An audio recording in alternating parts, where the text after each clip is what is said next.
سچے کر دکھائے، میرے ساتھ کیے ہوئے وعدے سچے کر دکھائے، عہد نبھا کر دکھائے، اور مجھ سے ڈرتے رہے نیکی کر کے بھی گناہ کر کے۔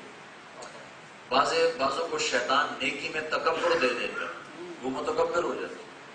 بہت سی بے دینی دیندار لوگ پھیلا رہے ہیں اپنے تکبر کی وجہ سے، اور ایک پیسے کا تکبر ہوتا ہے وہ چھوٹا ہے، ایک نیکی کا تکبر ہے وہ بہت خوفناک ہے۔ پیسے کا تکبر تو کسی جھٹکے سے نکل جاتا ہے، نیکی کا تکبر نکلتا بھی نہیں ہے۔ یہ شیطان کا بہت بڑا وار ہے دیندار طبقے کے لیے کہ ان کے اندر نیکی کا تکبر پیدا کر دیتا ہے اور وہ اوروں کو گری نظر سے دیکھتے۔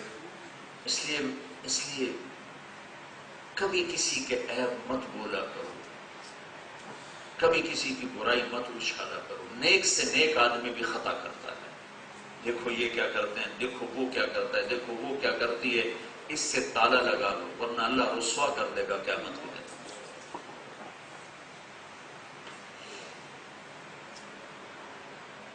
بہت غیرت کا معاملہ ہے اللہ کے دربار میں، اس کے بندوں پر زبان کھولنا۔ تو ٹھیکیدار ہے میرے بندے کا، کیوں تو نے میرے بندے کے عیب کھولے؟ تو جب شیطان مایوس ہو جاتا ہے، نہ زنا کروا سکا، نہ شراب پلا سکا، نہ جوا کھلا سکا، نہ سود پہ کاروبار کروا سکا، نہ جھوٹ بلوا سکا، نہ نماز چھڑوا سکا، ہر چیز میں وہ پاس پاس پاس، تو ایک اس کے پاس پتا ہے جو پھینکتا ہے، اس کو نیکی کے تکبر میں پھنسا دیتا ہے۔ الحمدللہ ہم تو یہ کرتے ہیں، دیکھو اس کو طارق جمیل کو کہتا کچھ ہے کرتا کچھ ہے۔ الحمدللہ ہم تو ایسا کرتے ہیں اور اس کو دیکھو یہ کیا کرتا ہے۔ یہ الحمدللہ صرف ایم لیبل واسطے ہے، اندر میں تکبر بول رہا ہے۔ تو میرا اللہ کہہ رہا ہے میرے وہ بندے جو نیکی کر کے بھی مجھ سے ڈرتے رہے، نیکی کر کے بھی لرزتے رہے۔ عمر جیسا آدمی جس کے ہاتھ پر 22 لاکھ مربع میل میں اسلام ہے، اور میرے نبی نے فرمایا میرے بعد کوئی نبی ہوتا تو عمر ہوتا، اور فرمایا عمر تو جس راستے سے گزرتا ہے شیطان وہ راستہ چھوڑ کے دوسری طرف نکل جاتا ہے۔ اور آپ مسجد میں داخل ہوئے، آپ کے دائیں ابو بکر تھے، بائیں عمر تھے، تو ایسے تینوں اندر آ رہے ہیں، سامنے صحابہ بیٹھے تو آپ نے دونوں کے ہاتھ یوں پکڑ لیا سے، ابو بکر کو ادھر عمر کو ادھر، کہا میری طرف دیکھو، قیامت کے دن ایسے ہی میں اٹھایا جاؤں گا کہ ادھر میرے ابو بکر ہوگا اور ادھر میرے عمر ہوگا۔ یہ ان آدمیوں میں سے، اور سارے صحابہ اللہ کے مقرب اور عالی شان ہیں، واحد صحابی ہیں جن کو اللہ کے نبی نے اللہ سے مانگا یا اللہ مجھے عمر عطا فرما، اور اسلام کو عزت دے عمر کے ساتھ۔ یہ عمر حضرت حذیفہ ایک صحابی ہیں جن کو اللہ کے نبی نے منافقوں کے نام بتائے تھے کہ فلاں فلاں فلاں منافق ہیں، اور یہ آگے تم نے کسی کو نہیں بتایا۔ تو ان سے حضرت عمر پوچھ رہے ہیں حذیفہ میرا نام منافقوں میں تو نہیں بتایا اللہ کے نبی؟ اللہ اکبر، اتنی تواضع، اتنا خوف، میرا نام منافقوں میں تو نہیں بتایا اللہ کے نبی۔ اور جب نماز پڑھاتے ہوئے کافر کے ہاتھوں خنجر لگا، شہادت کامل، اور جب آخری وقت محسوس کیا موت کی آہٹ کو، تو بیٹے کی گود میں سر تھا، تو فرمانے لگے بیٹا مجھے زمین پہ ڈال دو، تو اس نے گود سے سرکا کے پنڈلی پہ رکھ دیا، کہ ویحا، سنتا نہیں دیوانے میں کیا کہہ رہا ہوں، مجھے مٹی میں ڈال، تو انہیں نیچے زمین پہ لٹا دیا، تو اپنے گال یوں مٹی میں یوں ایسے، اور ایسے ایسے اپنا چہرہ مٹی میں ملنے لگے ایسے، اور کہنے لگے ویل لک یا عمر ان لم یغفر لک ربک، عمر تو ہلاک ہو گیا اگر تیرے رب نے تجھے معاف نہ کیا۔ یہ الفاظ کہتے کہتے عمر رضی اللہ تعالیٰ نے جان سے اللہ کے سپرد فرمائی، عمر تو ہلاک ہو گیا اگر تیرے اللہ نے تجھے معاف نہ کیا۔ تو میرا اللہ مرحبا کہہ رہا ہے، مرحبا بعبادی الذین حفظوا وصیعتی وراءوا عہدی وخافونی بالغیب وکانوا منی علی کل حال مشفقین۔ مرحبا میرے سچے بندے، ہمارا سارا بازار برباد ہو گیا جھوٹ پر، سیاست تباہ ہو گئی جھوٹ پر، اور گھر برباد ہو گئے، رشتے ناطے برباد ہو گئے یہ ایک جھوٹ پر۔ اور اللہ کہے گا میرے سچے بندے، پھر کہے گا میرے فرما بردار بندے، پھر کہے گا میرے وہ بندے جو نیکی کر کے بھی مجھ سے ڈرتے تھے۔ تو جب اللہ بولے گا، ایوب علیہ السلام سے کسی نے پوچھا بیماری کے دن یاد آتے ہیں؟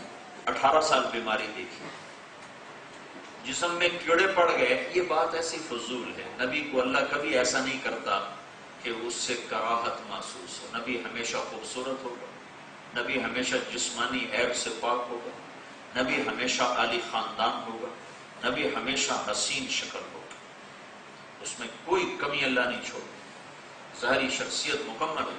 ہاں ایوب علیہ السلام کے دردیں ایسی پڑ گئی تھی کہ جوڑ جوڑ ٹوٹتا تھا، شدید قسم کا درد ہوتا تھا۔ تو کسی نے پوچھا حضرت بیماری کے دن یاد ہیں؟ تو فرمایا بیماری کے دن آج کے دنوں سے بڑے اچھے تھے۔ تو اس نے پوچھا وہ کیسے اچھے تھے؟ کہا وہ اس لیے کہ جن دنوں بیمار تھا اللہ روزانہ مجھ سے پوچھتا تھا ایوب کیا حال ہے۔ تو وہ جو ایک دفعہ مجھ سے پوچھتا تھا ایوب کیا حال ہے، اس میں جو لذت تھی نا وہ اب نہیں ہے۔ تو اب اللہ جب گفتگو کر رہا ہوگا اور پردے بھی ہٹے ہوں گے، نظر دیکھے گی، کان سنیں گے، اور پھر میرے نبی نے فرمایا ما منکم من احد الا سیحاضرہ ربہ محاضرہ، تم میں سے ایک ایک آدمی کا اللہ نام لے کے حال پوچھے گا۔ سب جیسے ہمارا مہمان آتے ہیں تو ہم آپ ٹھیک ہیں، آپ خیریت سے ہیں، آپ کا ایک ایک کا حال پوچھتے ہیں۔ دیہاتوں میں ذرا زیادہ اس کا اہتمام ہے، شہروں میں اب کم ہو گیا، ہاں تو ٹھیک ہو جاؤ، تھوڑا کیا تھوڑا کیا تھوڑا کیا۔ تو میرا نبی کہہ رہا میرا اللہ ایک ایک ایمان والے کا نام لے کر کہے گا ٹھیک ہو، خیریت، خوش، کوئی تکلیف تو نہیں، راضی ہو۔ تو اس بول کی حلاوت کو کیسے بیان کیا جائے؟ سننے کا جو لذت ہے وہ کانوں کے ذریعے سے، اور کان میں چھوٹا سا سسٹم ہے بات کو سننے کا، اور اگر اچھی آواز ہو تو دل کھنچتا ہے۔ جب اللہ بات کرے گا تو صرف یہ سسٹم نہیں سنے گا، جب اللہ بات کرے گا تو جسم کا ایک ایک سیل کان بن جائے گا، اور ہر سیل سے آواز اندر جائے گی تو کیا لذت پیدا کرے گا۔ صرف ایک جسم نہیں سنے، یہ کان نہیں سنے گا، سارا جسم اللہ کان بنا۔ اگر موت نہ ہوتی تو لوگ اللہ کے دیدار کو سے ہی مر جاتے، اللہ کی بات سن کے لوگ مر جاتے، پر موت جو مر گئی۔ تو اب یہ بندے کہیں گے اللہ سے یا اللہ ما قدرناک حق قدرک ما عبدناک حق عبادت، یا اللہ ہم تو تیری بندگی نہ کر سکتے، ہم تو تیری عبادت کا حق نہ ادا کر سکتے، یا اللہ ہمیں تو پتہ ہی نہیں تھا تو اتنے جمال والا ہے، تو ہمیں تو اجازت دے، ہم تجھے سجدہ کرنا چاہتے۔ تو اللہ تعالیٰ فرمائیں گے قد وضعتم عنکم مؤونة السجود ولطالما اتعبتم لی الابدان وانصبتم لی الوجوه فالآن افضیتم الى روحی ورحمتی وکرامتی۔ میرے بندو نسبت بدل گئی ہے، دنیا میں تم غلام تھے، میں آقا تھا، اب یہاں تم مہمان ہو اور میں میزبان ہوں۔ لیکن ہم شادی کے موقعوں پر اپنے نوکروں کو بھی کھانا کھلاتے ہیں، دسترخوان میں بٹھا کے کھلاتے ہیں، ان سے کام نہیں کہتے، ان کو کھانا کھلاتے ہیں کہ اب یہ مہمان کی نسبت سے آئے ہوئے ہیں، مہمان کی نسبت سے کام نہیں پھر کہا جاتا۔ تو میرا اللہ کہے گا میرے بندو نسبت بدل گئی، اب تم غلام نہیں ہو، غلام تو ہو اپنی حقیقت کے لحاظ سے، لیکن اب میں نے تمہیں اپنے شاہی دسترخوان پہ بلا کر مہمان بنا دیا، اور مہمان سے کام لینا میزبان کی غیرت کا تقاضا نہیں کرتا کہ مہمان سے میزبان کام لینا شروع کر دے۔ یہ میں نے اسلام آباد میں تمہارے سجدے دیکھے تھے، تمہارا تڑپنا دیکھا تھا، تمہارا رونا دیکھا تھا، اور تمہارا راتوں کو مسلوں کو تر کرنا میں دیکھتا رہا۔ آج تم میری رحمت کے سائے میں ہو، آج تم مانگنے والے بنو میں دینے والا ہوں، تم سوال کرو میں پورا کروں گا، تم تمنا کرو میں دروازے کھولوں گا، اب تم مانگنے میں بخل نہ کرو میں دینے میں بخل نہیں کروں گا۔ تمنوا علیہ، مانگو کیا مانگتے ہو؟ کہیں گے یا اللہ کیا مانگے، سب کچھ تو دے دیا۔ تو اللہ تعالیٰ کہیں گے نہیں آج مانگو